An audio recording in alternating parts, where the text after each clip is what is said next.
14 strawberry பெட்டிகளின் அடக்க விலையானது 20 strawberry பெட்டிகளின் விற்பனை விலைக்கு சமம் எனில் லாப அல்லது நட்ட சதவீதத்தை காண்க. குட்பா. இப்போ 16 ஸ்ட்ராபெர்ரி பெட்டியின் அடக்க விலை. நான் ஒரு ஸ்ட்ராபெர்ரி பெட்டி ₹1 வச்சிருக்கேன் சும்மா. சரியா? அப்ப 16 ஸ்ட்ராபெர்ரி பெட்டி எவ்வளவு வரும்? 14 ரூபாய். 20 ஸ்ட்ராபெர்ரி பெட்டிகளின் விற்பனை விலைக்கு சமம் என்ன? நான் லாபமே எதுவும் வச்சே விக்கல. அப்ப ஒரு ஸ்ட்ராபெர்ரி பெட்டி எவ்வளவு நான் வச்சிருக்கிறேன்? ₹1. அப்ப 20 ஸ்ட்ராபெர்ரி பெட்டி நான் எத்தனை ரூபாய்க்கு வித்தாகணும்? ₹20. ஆனா நான் எவ்வளவுக்கு தான் விக்கிறேன்? 16. அப்ப லாபமா நஷ்டமா? நஷ்டம். அப்போ நஷ்டம். எவ்வளவு நஷ்டம் பார்த்தலாமா? பெட்டியினுடைய விலை எனக்கு தெரியாது. தெரியாத நம்ம என்ன எடுத்துக்குவோம்? X எடுத்துக்குவோம். அப்போ உங்களுக்கு அந்த கணக்கு படிக்கும்போது என்ன தெரிஞ்சு? நட்டம் தெரிஞ்சிச்சா? நட்டம்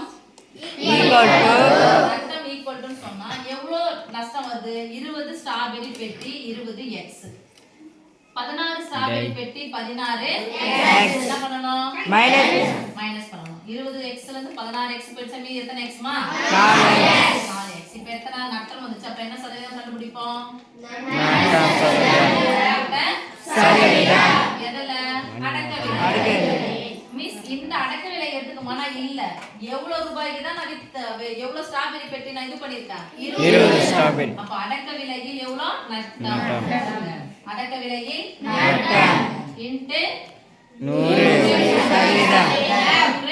அடக்க விலை எத்தனை ஸ்ட்ராபெர்ரி பெட்டி விற்பனை விலைக்கு சமம்? 20%. சொல்ல மாட்டீங்களா? 20x ன்னு சொல்ல மாட்டீங்களா? 20x. இப்போ இந்த x கூட போட வேண்டிய அவசியம் இருக்காது. நான் ₹1 விச்சிட்டேன். x கூட போட வேண்டாம். குரூப் எக்ஸாம்ல போகும்போது x எல்லாம் போட்டு டைம் வேஸ்ட் பண்ண கூடாது. ₹4 பெட்டியினுடைய விலை எனக்கு நஷ்டம் ஆயிடுச்சு சொல்ல வேண்டியது அவ்வளவுதான். அப்போ 20x ல எத்தனை x எனக்கு நஷ்டம்? 4. x க்கு x கேன்சல். 4 20 எத்தனை 20